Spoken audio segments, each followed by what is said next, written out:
Есімде апар ханым гүл ұстатып, мектепке алғашқы рет барғаныңда, жанымда жаңа шыққан күнге ұқсатып, қуандым жеттім деп бір арманыма.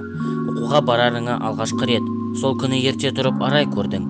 Мектепке папа мені апаршы деп, сен маған күлім қағап қарай бердің. Жарқылдап қуаныштың аясында, бөленіп күзгі күннің шұғыласына, жетектеп қасыма ертіп мен өзіңді.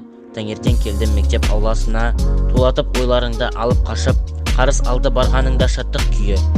Алдында есіктерін айқара ашып, мектептің тұрды әсем биік үйі.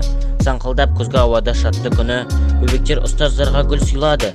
Балалар басталды деп оқу күні, мектептің қоңырауы сыңғырлады. Алғашқы ұстазыңмен дидарласып, ұстатып оң қолыңа бердім қалам. Ақырын әліппенің бетін ашып, оқыдың әріпті А деп жазған, көзіңде сезім ойнап қуаныштың.